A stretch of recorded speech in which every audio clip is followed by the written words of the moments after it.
solutions. As an executive, I must find a solution.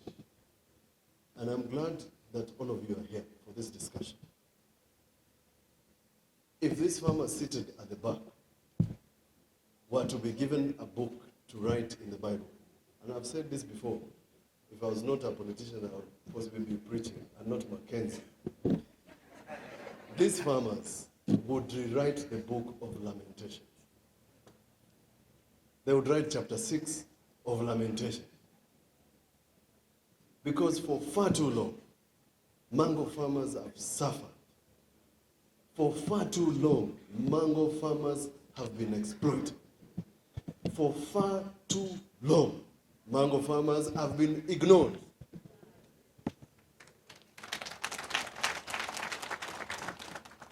When national government is looking for funds, and I was discussing with my good friend who were in parliament together, chair, they would set up a fund called the Cherry Fund for coffee farmers. When the national government is looking to waive bills, they would waive the tea ones. They would look for money for the sugar cane.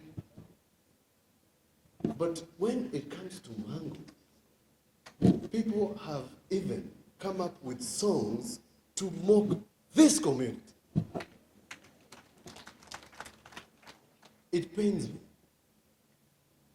a lot that our cash crop has found itself in comedy. And that is why this is important. And I want to thank Mr. Tito. When you invited us to come and have this conference, I thought, voila, the book of Lamentations, in Lamentations 3:23, has a very good song. Great is thy faithfulness. The freedom is coming to mango farmers. And I'm glad that we are opening that conversation in Makueni. Because that part where you read 30% is only a statistic for books. These people are getting nothing. I have examples, and thank you, Speaker. I was in a political meeting,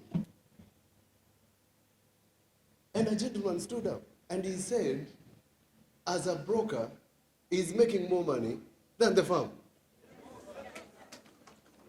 And he did the mathematics for us in a political meeting. He has no bush. He doesn't know about these things you call low disease prevalent zones. He has no idea about mango, Gowe, Atkins, or anything. He has never heard about traps. He has never heard about a male fruit fly trap. But he's making more money than the farm. We want the mango farmers to be given a voice at the table at national government. If we had the opportunity, and we don't have, we would go to Dubai, where I found a mango from Makueni costing 40 dirham. We would go and say, who does the standards? You guys. Who approves the licenses? You people. Who stores, who has the big stores for cold storage? You people. Where are the stores? Nairobi. Where are the farmers? Makueni.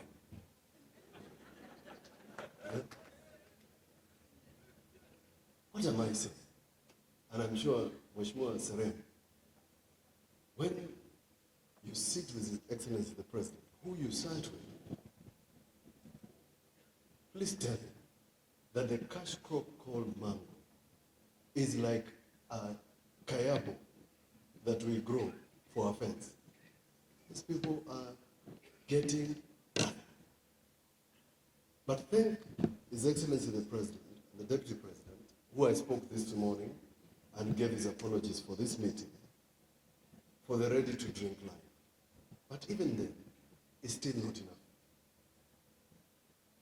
Even if we do the ready-to-drink line in Kalamba, where this good gentleman comes from, and fights tooth and nail about the Kalamba Fruit Factory.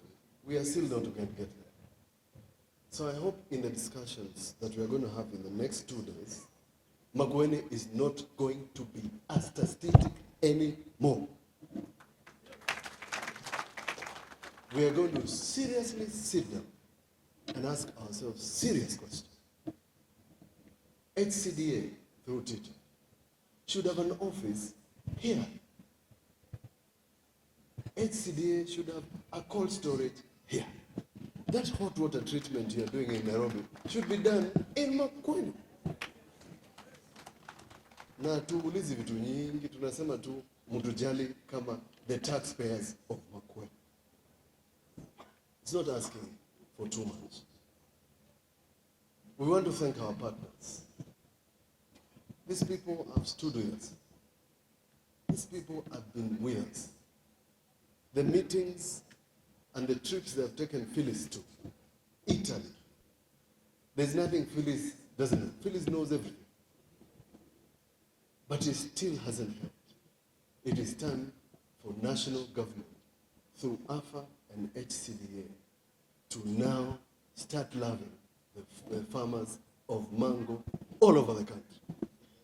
And we and the farmers who are here, from Tana River, from Machakos, from Kitui, Kilifi, and Lamu, we want to form a strong caucus, like the coffee farmers, so that we have negotiating powers. And we want to sit with the executive as they make their budgets to consider these farmers. We want to have shops out there in the world.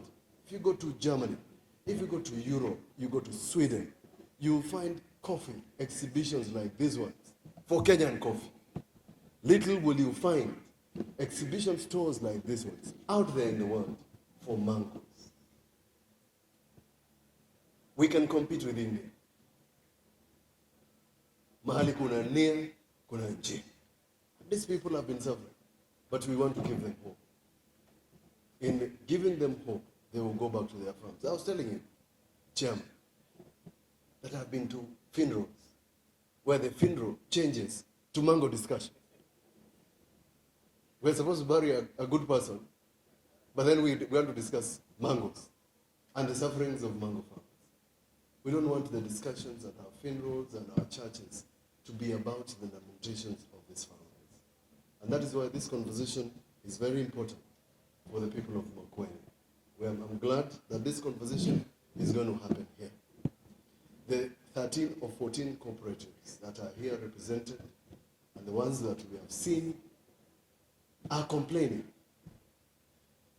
When we say, and in the Acts of Parliament, and I'm talking to you, honorable members, the Act here and national says we must reserve 2% of our budgets for cooperatives. It's cooperatives that suffer. But the cake has reduced, it's become small. And even when it's small, it comes very slow. So even these members are struggling to apportion our budget.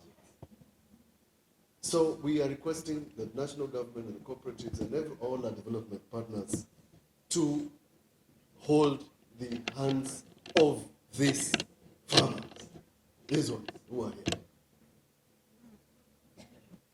So that at some point, wataanza kusema, kuna nuru gizani. Because it's dark. Mango farming is that place in the Bible, Psalms 35, is a dark, slippery slope. And we want to end that, where mangoes are eaten by dogs or burned, because it's a good fruit. I want to thank the Assembly. We used to adjourn the House in the Senate to discuss matters of national importance. There was a standing order somewhere. You have adjourned the House to come and sit with the people who represent us, who you represent, and speak to. So in the breakout sessions that are going to come, let's pick something. Let's pick something that is useful. Let's form a resolution that I can present as the Chairman of Justice and Legal Affairs and Intergovernmental Relations at the Council of Governors. That resolution must go to the Senate. That resolution must go to the National Assembly. That resolution must go to the Executive. And that is why this is important, not just for this administration. We are doing it for the future and God bless you. I hereby declare this conference officially opened. Twende kazi. Asante.